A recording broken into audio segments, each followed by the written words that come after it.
My name is David Daniel Ball, and these are the headlines for Thursday, the 7th of May, 2009. Demir detained over Aussie embassy threat. He doesn't want lies printed about his family, so now he backs up his threats with truth. Border security boost to fight flood of asylum seekers. $70 billion deficit wouldn't happen under Howard, says Nelson. Hell's Angels tortured Christopher Wayne Hudson. Aussie hotels flood global rankings. Miller pleads guilty to ecstasy charges. Fire crews tear up road to stop gas leak. 3 of 4 prison escapees recaptured. Murder suspect carves swastikas into head. No one wants an election over Alka-Pops. Retails bounce surprises. Jude Law happy with raw tones of Holmes. And in comments from Tim Blair, Holy Davidsons. The Daily Telegraph reports youth of Middle Eastern background have become easy pickings for bikie gangs seeking to boost numbers to gain supremacy over rival gangs. An editorial view, this blended entity will obviously require a new name reflecting the colorful heritage of both groups. We respectfully suggest Hell's Angels.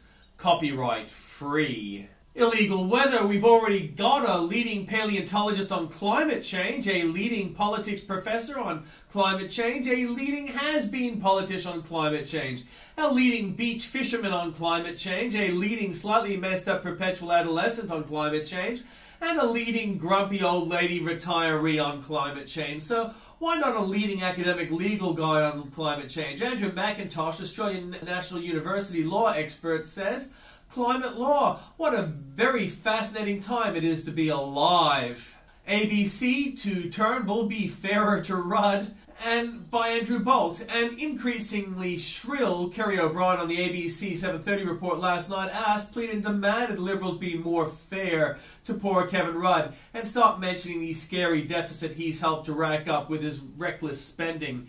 It was astonishing. Here are all O'Brien's questions last night to opposition leader Malcolm Turnbull. I defy anyone to characterise them other than as the most partisan heckling of Turnbull and most desperate excuse-making for Kevin Rudd.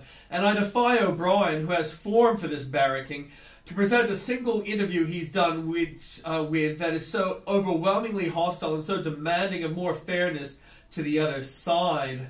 More there for you at the link. They've chosen it's against them skips. Wonderful multiculturalism. Of course, the Middle Eastern bikies have a rather broad definition of skips. Here's the Sydney head of Hell's Angels, former New Zealander Derek Wanahu. A spy? Who'd have thought? You'll be stunned, amazed, and astonished by this speculation in the Sydney Morning Herald, of course. The defence officials responsible for a covert inquiry into the relationship between Defence Minister Joel Fitzgibbon and businesswoman Helen Liu believe she has had links with China's military intelligence agency. Surely our Defence Minister would know if his patrons are dodgy. Harder when you're responsible instead. Candidate Barack Obama criticised President Bush for just air raiding villages and killing civilians. The Red Cross now accuses President Obama of just air raiding villages and killing civilians. How conflicted is the left now, trying both to attack Obama's killing of villagers, but also his easy condemnation of waterboarding terrorists. Bill O'Reilly demonstrates from around 2 minutes 50, apologies for the poor quality video. More for you there at the links. Paying for Rudd's mistakes, the Rudd government splashed out $23 billion in free cash handouts alone, only it turns out they weren't free at all. Finance Minister Lindsay Tanner yesterday revealed the government was expecting to have to pay up to $3 billion a year in interest to service the debt. Big Oil to the rescue. An expedition team which set sail from Plymouth on a 5,000-mile carbon emission-free trip to Greenland have been rescued by an oil tanker. The publishers who rejected Plimmer's bestseller, Professor Ian Plimmer's Heaven and Earth, a book skeptical of global warming theory, has been an instant bestseller, already selling 20,000 copies in just a fortnight.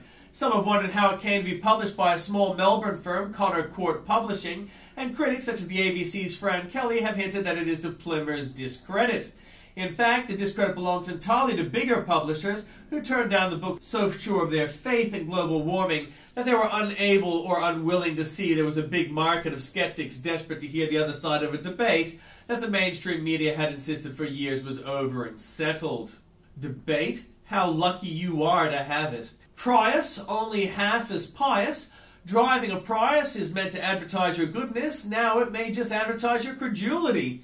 Seattle has outfitted more than a dozen Toyota Prius hybrids with a new plug-in technology to squeeze even better fuel efficiency from the Echo Wonder. City officials were intrigued by data suggesting would routinely see 100 miles per gallon using readily available battery packs installed in the trunk. But having racked up some 17,000 miles, the plug-in hybrids are averaging just 51 miles per gallon. That's raising uncomfortable questions about the value and effectiveness of plug-in technology, even as President Obama pledges to have 1 million of them on the road by 2015. Rudd, all spin, no traction. I should have linked to this yesterday. The Australian has finally had enough of this Prime Minister of spin.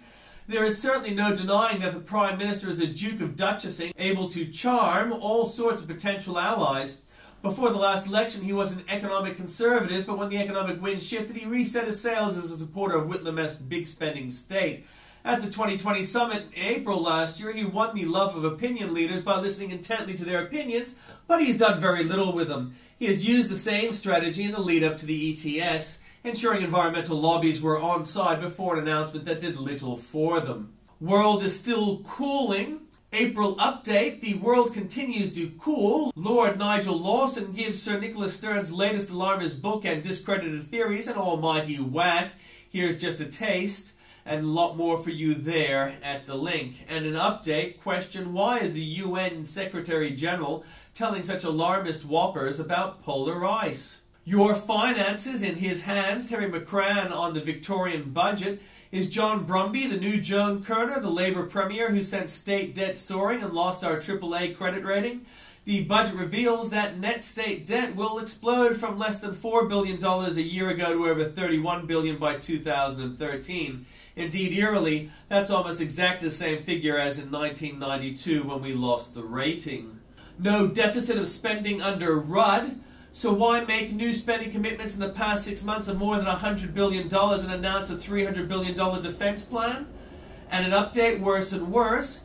Treasurer Wayne Swan has been unable to say when the budget will return to surplus, refusing to confirm figures from the government sources that Australians would see a balanced budget in 2015-16. When will Rudd Spinners act? A competition now that the Prime Minister's delayed his emissions trading scheme. How long before his spinners scrub this claim from his website? The cost of inaction on climate change will be much greater than the cost of taking action now.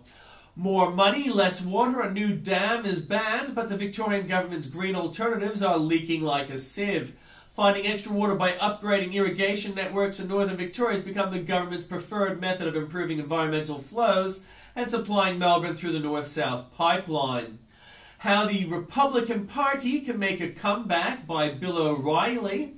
Right now, the Democratic Party holds all the cards, as you know. If President Obama is successful turning the economy around, the Dems may have maybe even more dominance in the years to come. That scenario is not really healthy for the USA, as a vibrant two-party state system is needed in order to solve complex problems and prevent arrogance and corruption of entrenched ideology. A lot more for you there at the link. Special report panel on Israeli-Palestinian relations. This is a rushed transcript of Special Report with Brett Baier from the 5th of May 2009. Brett Baier, Special Report host. So what about the latest moves from this administration when it comes to Israel, to the Palestinians, and to Israel's concern and potential actions in regards to Iran? Let's bring in our panel. Juan Williams, news analyst for National Public Radio. Nina Easton, Washington Bureau Chief of Fortune Magazine. And syndicated Charles Krauthammer. And there's a lot more for you there at the link. Obama plucking Tree of Liberty bare. This is a rushed transcript from Hannity. Sean Hannity host. Now tonight we bring you a special first segment of the show in lieu of our usual Hannity headline. And a lot more for you there at the link.